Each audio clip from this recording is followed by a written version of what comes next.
Hello everyone, and welcome to the first session in our Channel Week online event. We're really excited to bring you some great content over the next couple of days, and we've got a really powerful session to get the series started. My name is Andrew Gaffney. I'm Editorial Director with Demand Gen Report and Channel Marketer. Happy to have you with us today. Today's first session, the title is Get Ahead of the Mass Migration of B2B Sales to Business Units with Partner-Based Marketing Programs. We've been tracking and we've had the good fortune to work really closely with Serious Decisions and Forrester over the past few years, and really trying to track how B2B buyer behavior is changing, and at the same time really look at how that's impacting the growth among partner business-based models as well as indirect models. So we're going to bring those topics together today and have some really great content and two really great speakers. Quick reminder, this series is being brought to you by Channel Marketer Report and Demand Gen Report. If you're not taking advantage of those great publications, we encourage you to take advantage of a free subscription. You could do both of those online. We have regular content that we present throughout the week and the month that you'll take a great advantage of. Also encourage you to follow us on social media. Also, a quick reminder, a plug for our B2B Marketing Exchange event that we do. The next one will be in February 2020, 24th to the 26th at the Hyatt in Scottsdale. We have a whole channel track dedicated to channel and indirect marketing and have some really great speakers. So keep an eye out for the agenda starting to be announced there, and make sure to mark your calendar for that. There's going to be a prize pack throughout the Channel Week event. You'll get points for registering and attending different sessions. You'll have opportunities to win Starbucks gift cards and also free passes to our B2B Marketing Exchange that I just touched on. So stay active throughout the week. The session is going to be about 45 minutes in total. We're going to save questions until after the presentation's over, but please go ahead and type those in, and you can do it right within the OM24 platform. There's a Q&A tab. Go ahead and type those in. If we don't get to your question, we'll ask our speakers to follow up with you after the session. So I got two great speakers, two true thought leaders in B2B and channel marketing. Proud to have Stephen Casey. Stephen writes research for B2B marketing leaders and practitioners. He helps Forrester's clients stay ahead of the latest trends in buyer behavior, enabling technologies and strategic best practices to optimize their marketing results. Stephen's an accomplished B2B marketing expert with more than 20 years experience in demand generation, sales enablement, and corporate marketing roles. He started his career as a journalist covering consumer and business technology markets at IDG and Connors.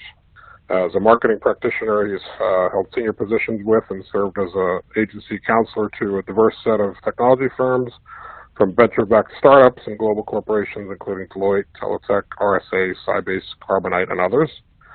Steve will be joined by Jay McBain, who is one of the most visible thought leaders in the global technology channel.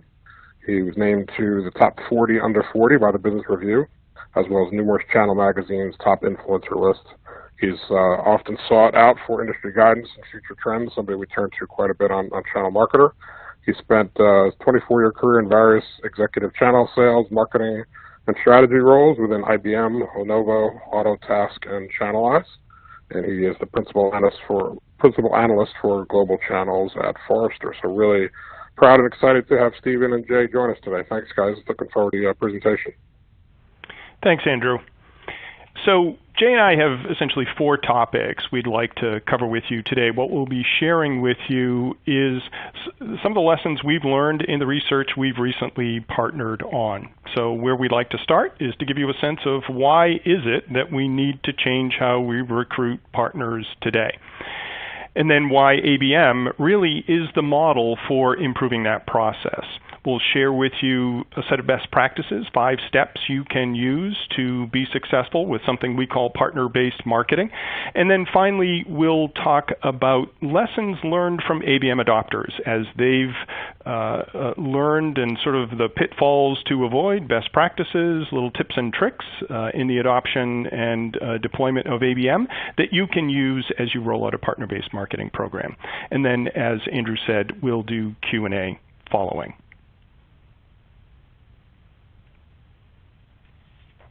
So why is it that we need to change?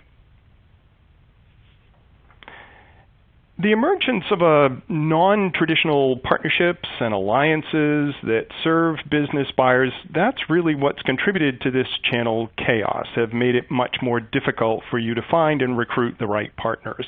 Some of that comes from changing buyer behavior, the kinds of things that Andrew talked about I've been focused on. The new empowered B2B customers, they really are looking for a new level of specialization and sophistication from all the companies they buy from, including the third-party firms that assist them. And if you're not meeting these needs, then there are serious costs to your organization. You could increase your costs as you chase people ineffectively, new partners. It could limit your revenue growth, and you could even cede new markets to competitors. So that sort of traditional peanut butter approach to finding channel partners no longer applies. What we need is a new strategy, one that can match the specific needs of vendors, partners, and customers. We see these challenges in three key dimensions. The first is in simply finding those partners who reach these new business buyers.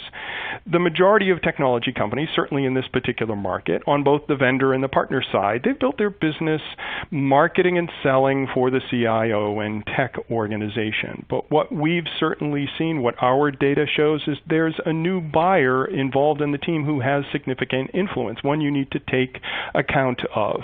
These line of business buyers who have influence, what our stats show is that they have significant influence in more than half of all software purchases. So that's your challenge, to determine which existing and potential partners are best equipped to effectively engage with these new business buyers and meet their what really are dramatically different needs. The second challenge is to find those specialist partners that are really sort of hidden in the shadows. Jay likes to use the term the shadow partners, because as these new non-traditional partners have proliferated, they've created sort of that needle in the haystack problem for you. The same hyper-specialization that makes these new partners so appealing to customers, because they have deep domain expertise in specific business processes and sub-industries, technologies, segments, that also makes them much harder to find. And the fact that many of these firms are either new, have been started to meet this emerging market need, or they're outside the traditional partner profile only compounds this challenge for you, because you're unlikely to find all of them in your existing partner database or network. And then prioritizing influencers that are winning the battle for buyer mindshare is this third challenge. Because as those business leaders become involved, as they have more influence on the purchase, they're turning to new sources of information. They don't go to the traditional places to find the information they need to make an evaluation and pick a product that they buy through a partner, through a third party. They place much greater value on the opinions of peers and thought leaders, many of whom are very active in digital channels. So beyond even identifying these new influencers, you need to determine which potential channel partners are already actively involved in these digital conversations, and also figure out your own companies, how you should engage with this critical audience. To meet these challenges, we believe you need to adopt a partner-centric approach, one that's modeled in the best practices of ABM. So much of what happens is ABM is really an analytics-driven, data-driven process for identifying an ideal account, for identifying the companies you should target, and then using analytics and different listening technologies to pick up signals to determine when you should target them. Taking a similar approach for partner-based marketing is what we recommend you do. We call that PBM. As I mentioned, ABM is really built on making data-driven decisions about which accounts to target, in the same way a partner-based program should use data-driven decisions to pick the right partner targets.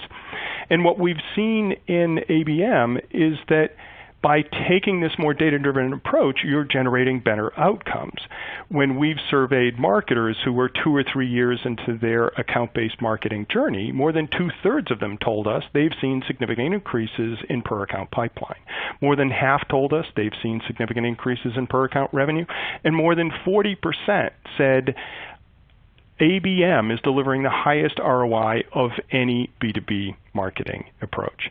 So by reducing this influence of sort of intuition, gut level feelings, or even relationship-based biases, you can deliver similarly positive results. PBM success in delivering and creating these data-driven insights requires not only leveraging marketing insights, things like firmographic data, demographic data, technographic data, but also integrating historically siloed channel data on things like pricing, inventory, incentives, co-selling, co-marketing programs.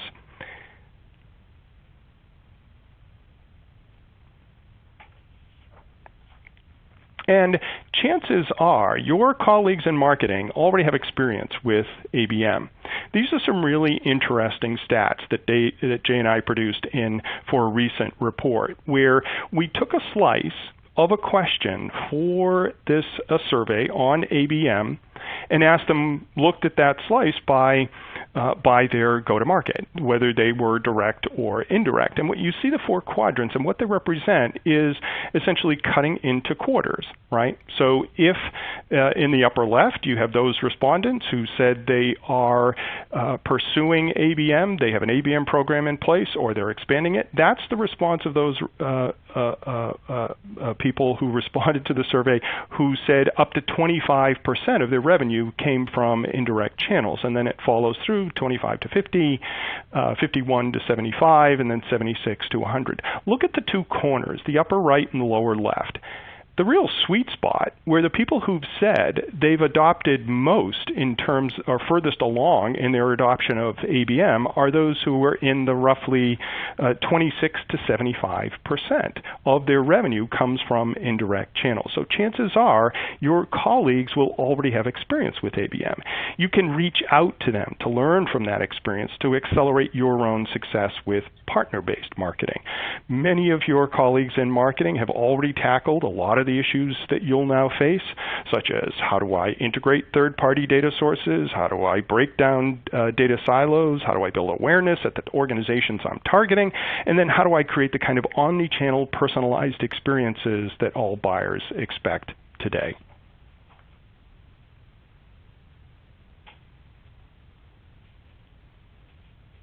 So that's a great overview, Steve, and this is Jay here. I'm excited to be in Channel Week, and hopefully it goes so well that next year we get Channel Month, and then maybe Channel Year.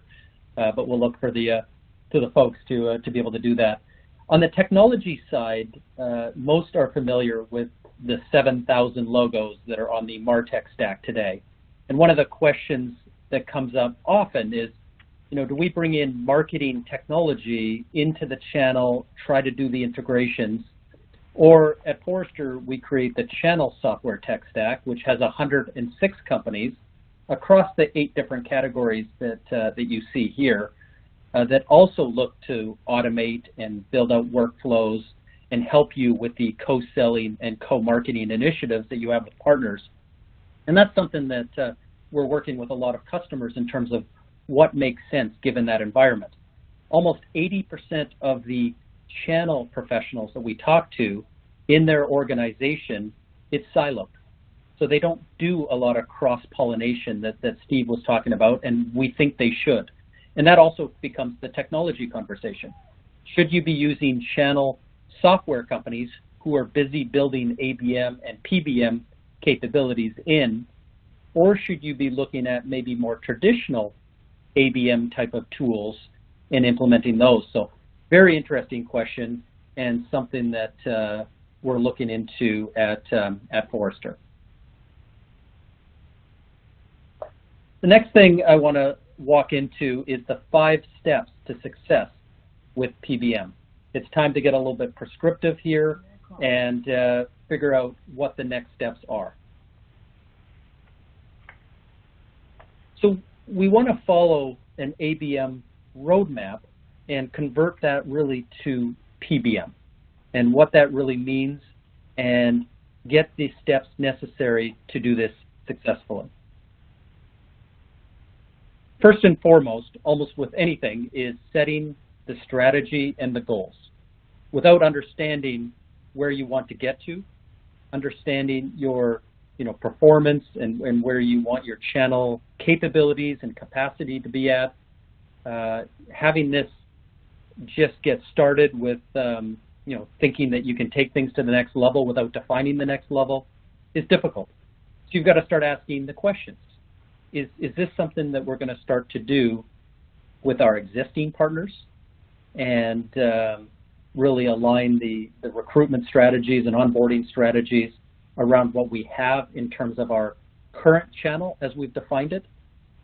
Steve mentioned shadow channels. So with everyone seems to be flooding into the services game, and from a technology perspective, we're forecasting millions of new partners coming in from different locations. For example, 81% of accountants are now doing technology services. 78% of digital agencies now do tech services. And I could run through all 27 industries where there's new players solving problems differently and impacting these new buyers that Steve was mentioning. What are the competitive takeaways? What does it look like from a content and engagement perspective here? A lot of questions up front, and without that initial design and the initial thought process, much of the other steps become much more difficult. So we tend to start with what we call the ideal partner profile, IPP. And if you look at the partners, for example, that may have been successful with you in the past, if you could take a step back and look at those partners and be able to define them or segment them. For example, what buyers are they the most successful with? We know that almost 2/3 of tech decisions, for example, are now happening in lines of business. What type of buyer are they the most successful with? Second is, it used to be a thing, let's say 10 or 20 years ago, to verticalize your business as a partner, but now we're getting into sub-verticals. There are 297 sub-industries. Have you looked at your partners and figured out those places in the market that they have that level of expertise? We're not talking healthcare experts anymore. We're talking mid-sized clinic with 50 doctor experts. The third question is really looking at the geography. You may have done this in the past and looked at capacity and figured out if you have the right resources in the right places. But looking at this modern buyer, looking at the new buying cycle and the new buying journey, do you really have the right partners that focus in the right areas? And fourth, we really look at the segment and size of customers. And, do you have partners that are successful, for example, in mid-market or small and medium business or Fortune 2000? How about the different sectors, government versus education versus healthcare? So if you start to look at it at that level, you may find out that you don't have the right capabilities and the right capacity in each of the different spaces. Finally, we look at the different layers. So for example, in technology, you have 40 different layers in the tech stack today. Your partners may be experts in 3, 5, 10, 20 different parts of the tech stack, but it's very difficult to find partners that have crossed all of those different. It's a very, very big ocean in terms of swim in. Underlying all 5 of those things, which define the ideal partner profile, is looking at their business model. How do they make money? What do their financials look like? Is it a recurring revenue managed services type of model? Is it a value-added type of model? And there's today, we're seeing over a dozen types of business types that are succeeding, including these shadow channels. So lots of questions in terms of how you define your channel, and before you actually get out and start recruiting to be able to make that happen. So now you're moving into the recruitment stage. And there is a ton of data that Steve mentioned, firmographics and demographics and technographics that you can grab, looking at a lot of the digital trace that partners are leaving out there. We also extend this into the communities that they live in. If you were to ask a potential partner, what do you read, where do you go, and who do you follow? Those are three critical questions as you move into the recruitment phase.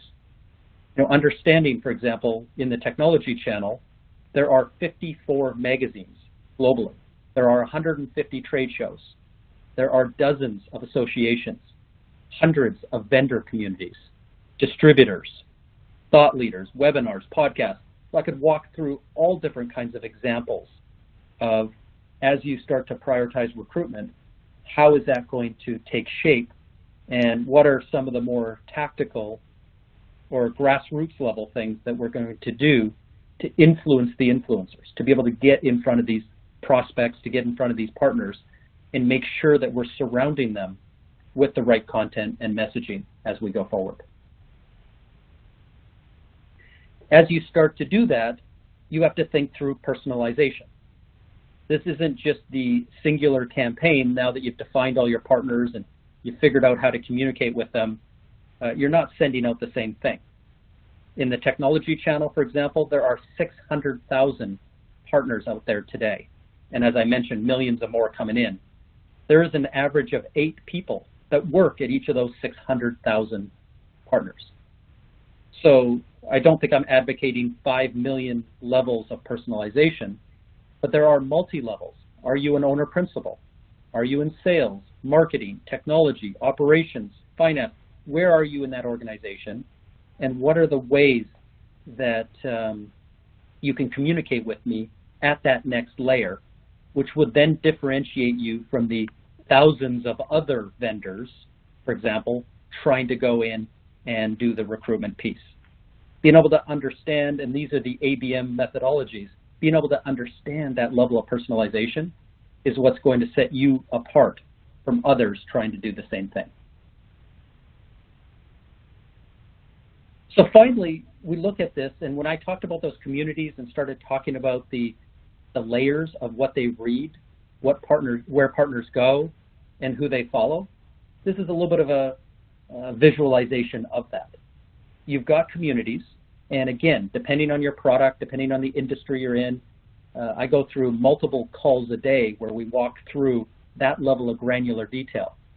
When I talked about ideal partner profiles, asking those key questions of who they sell to and where they are and the levels of skills they have, etc., there's 35 million permutations to that.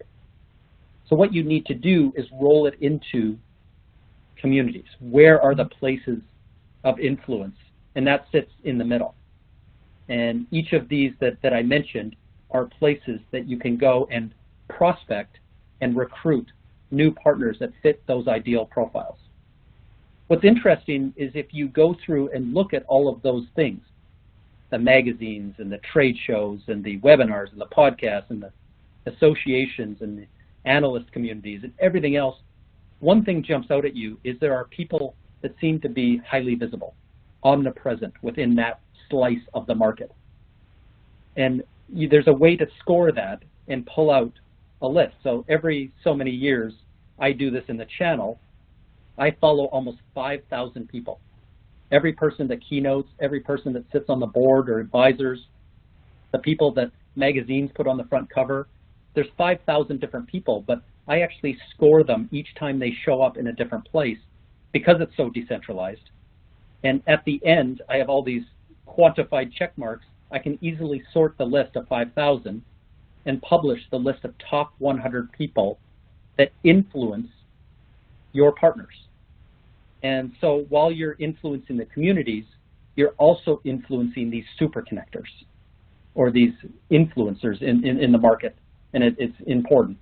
And then you get to the point of content where all of these communities have multiple different ways to influence.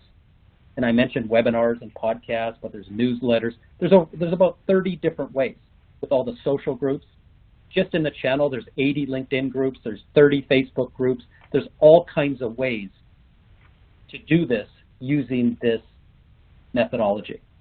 And in a decentralized channel, which every industry and every partner has, There's no one umbrella group. There's no one place to go run a Super Bowl ad and do your recruitment. And we always say it's a little bit of a Moneyball situation. You're better off hitting singles than trying to go after one or two communities and hit a home run. And in the end, it all becomes how you measure, manage, and report, how you take advantage of channel data, and it informs not only the recruitment portion of your PBM approach, but as you bring them on board, the onboarding, the training, education, certification, the incentives and motivation and driving loyalty long-term, co-selling and co-marketing with your partners, all the different parts of this really get driven off data. The more that you can inform upfront before you even recruit, the better. But all of this data, becomes important in the longer-term partner journey. And it's critically important that you're looking at continuous improvement, you're looking at the value and continually proving the value out there. And much of the marketing expertise around testing, A/B testing, and failing fast and cheap and often, comes here as well in terms of driving an effective PBM approach. So I want to get back to Steve now to kind of walk through some of the lessons learned from ABM adopters. Thanks, Jay.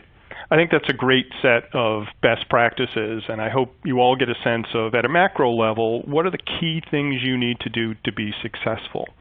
What I'd like to finish with, before we get to Q&A, is give you 4 sort of near-term recommendations, sort of tips and tricks. What can I do in the next 3 to 6 weeks to really kick off a program? How should I approach my first initial steps?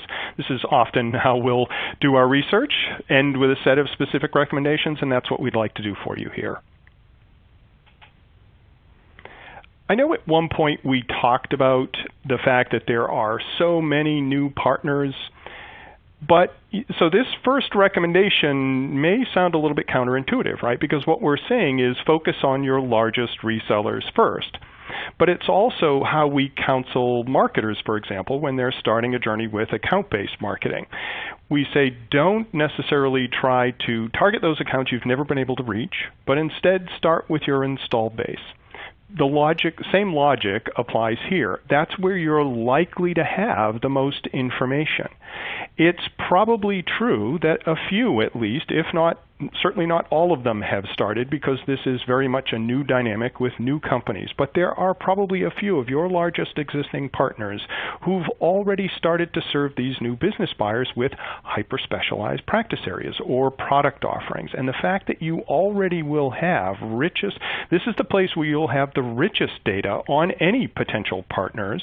You can use that to expedite the process of finding those intent signals, those behavioral signals, right? To do that research, to see, have they launched a new service? Have they started? Are they looking for particular types of technologists? These are the signals you can use to create the kind of personalized engagement that will resonate with them so that you can start and really prime the pump in this journey. Jay talked about hitting singles and not home runs. The same applies here. We should start with a pilot program. Far better to, in this new and different motion, to start by flying a Cessna before we get behind the wheel of a commercial airliner. You need to deliver quick wins to prove that this approach has traction, and to gain the kind of support so that you can get additional investment. So before rolling out any sort of comprehensive campaign where you're trying to find and recruit every shadow partner in every hyper-specialized market, you may want to just start with a pilot program in one market. Look for partners that can support a single product or specialty versus every product in your particular portfolio. Or maybe target one division of a larger company, for example, again, where you'll have the richest data that you can mine. This will also allow you to really prove the efficacy of these new processes before you roll them out more broadly, and optimize them before you take the next step. This this is an interesting one. At one point when working on this research, I thought there might have been an age component to this. I've been advised that that's probably not the best way to think about it. But since, again, this is a new motion, you're looking for people, let's put it this way, who are your most progressive, right? So as you're looking for a channel account manager to maybe head up this first pilot program, you want to look for someone who is open to new approaches, who has strong data and analytical skills to take advantage of all of that first and third party data to get the right insights, to create the personalized engagement, to prioritize and find the right partners within that total addressable market of potential partners. And then the final piece is, I think the profile of that person needs to have that desired farmer orientation.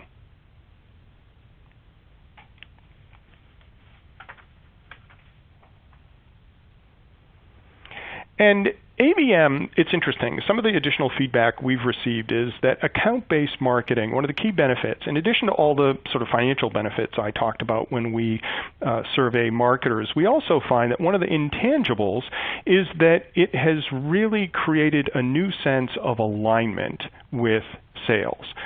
And in a PBM setting, what you'll need to do, you'll need to work with sales collaboratively to define that ideal partner profile that Jay talked about, to select those target partners, to determine the optimal engagement strategies and tactics and even timing of that engagement. So just by going through this process, it really is a forcing function. It's a catalyst that breaks down silos between sales and marketing. At the same time, the reason why we said you need to proactively recruit sales is we acknowledge that some of your colleagues in sales may view this new effort being led by the channel pros, channel marketers, as something of a threat, because some of these decisions in a more traditional environment or before a kind of a PBM orientation, those decisions were made in sales. So this could be perceived as a threat to that traditional power structure. So our advice is pretty simple. Engage with sales early.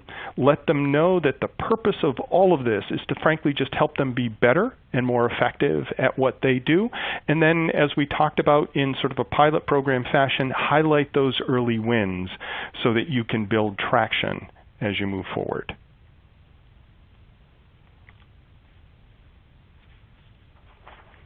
And with that, we'd love to open it up to Q&A. I'd like to bring Jay back in, and we'll check into the chat room here and see what questions are available to us. I think, Andrew, you're going to MC this portion for us. Yeah, absolutely. Thank you, Steve and Jay. Those were great insights and really thought-provoking research to share. We got some great questions to come in. Just a reminder, if you didn't go ahead, you can do that right within the Q&A tab. Jay, first question for you from Rich in the audience. He asked if you could expand a bit on the ideal partner persona. He said, is it, like you said, mostly about specialization within industries, or are there other characteristics that should be thought of there? Yeah, it's something that's gaining a lot of steam right now. So, I went through 5 different characteristics and then overlaid that with the business type, business model. So the 5 were the buyer that they specialize in because of the changing buyer. You have to know this about your channel. Second, it was the industry or now sub-industry. There's 297 of those that your partners are really engaged in. Third was the geography. Fourth was the sector size of customer or segment that they're in. Fifth was the parts of the solution. So I gave a technology example where there's 40 layers of the stack, but in every industry, pharmaceutical, insurance, you look around automotive, there are certain specialties there, and they don't sell the whole portfolio. So knowing those 5 things, understanding how your partner makes money and how they go to market are important. We also are hearing from clients that have other type of variables as well. So they have either surveys or they have digital type of tracking to really understand the messaging that they're putting in the market. What do their social channels look like? Understand the type of approaches they're taking in market. So at a trade show, for example, how are their salespeople? So there are other things you can measure as well, but it goes back to the question of the more you know about your partners, the better you're going to be able to define success. You're able to define success, then you know who you need. The average channel program, by the way, has about an 80 to 90% failure rate. So to get one good partner, you have to bring in 10. And we're never going to turn that upside down, but you want to have a better batting average. Nobody makes it into the Hall of Fame. I keep using baseball examples, batting 100 or even 200. So you really want to use this ideal profile to maybe get into the 300s or maybe 400 and get yourself into the Hall of Fame from a channel professional perspective. It's prime time for baseball, so it's definitely relevant. Steve, a question for you. Laura asked about, we talked about changing buyer behavior. She asked if that's consistent with channel indirect examples or if it's even more amplified. To be honest, I'm not seeing a significant difference. I think the buyer behavior is more operating at more of a macro level, the general trend being as B2B buyers are being influenced by their consumer experiences in terms of where they look for information, where they prefer to engage with companies, how and when they engage with sales. They tend to be postponing those conversations to do more of their research on their own, and primarily in digital channels, and then looking to peers as sources of information for those early stages of the journey. So I'm not seeing a distinct difference between the two. It may vary a little bit by market. Jay, I'd love to hear your perspective as well. I know we're both aligned on the changing buyer behavior, and I'm wondering if you're seeing anything different. No, I completely agree with you. It's very aligned, and I don't, even though it's siloed in the channel, I think this is something they can share with their more direct marketing peers, and it's a skill. There's an organization type of knowledge there that might be very beneficial for the channel to take advantage of. Great. Question from Beth. I'll ask you to take this first, Jay, and then Steve might have some thoughts. In addition to channel marketing programs, she's asking if these kinds of initiatives, when you look at building on ABM models, if there should be more plans and emphasis on enablement or co-selling to help, beyond getting the partner sort of in the door. Yeah, absolutely. And, one of the things when we map out the partner journey, right from the point of the strategy we talked to through those 5 steps that I went through, there are underneath that 90 different things that the average channel professional does to make it all work. And, thinking through each of the phases. So for years and years, and I'll say decades now, we've been focused on just keeping up, trying to get all of these things out to market, using best practices. Much of it's become table stakes. So the one thing that differentiates the average vendor to the really good one now, or the brand, is the ability to co-sell and co-market with your partners at scale. We're not talking about hiring 100 people and sending them out there to, on airplanes to sit down and do this, but it's the automation, it's the workflows, and how to take these best practices, many of them that Steve outlined, and be able to do it, in the hundreds, if not thousands, of activities a week, and be able to, really scale this to a point where your broader channel will be successful. So that's where we're focusing a lot of the time now. And how do you better, pull together partners that may be, very, very different from each other as well as yourself? And how do you better communicate? How do you better collaborate? And then what are the tools you can use to really drive co-selling to the next level? Great. Steve, I'll ask you to take this one. We'll probably just take one more. There's a couple we won't get to, but again, I will forward these questions on to Steve and Jay, and some of them they might be able to follow up with you directly. But Steve, we had a question from Paul asking about other things. He said that they're already doing ABM and now considering adopting this PBM model. Yep. What else could be adapted or borrowed from ABM? He asked about tiers of accounts, like having a top 50, top 100 account approach. Anything else you could share either on technology you've seen that crosses over, or other models that can be replicated from ABM to PBM?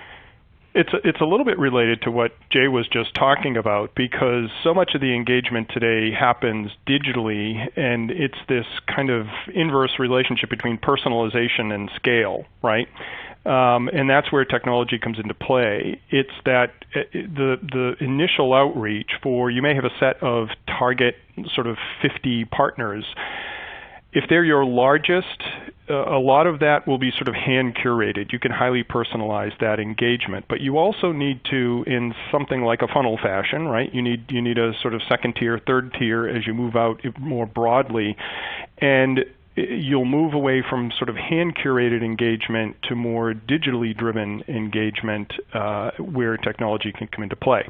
And the only thing I'll say about, or maybe the final thing I'll say about the technology piece is it'll be really interesting. Jay hinted at this a little bit when he talked about that slide of the sort of the channel tech. Is it a silo? How connected is it to the broader MarTech stack or the complementary MarTech sales tech stack? Often when I consult with clients and we start with problems like this, I always ask, what do you have in your existing stack now?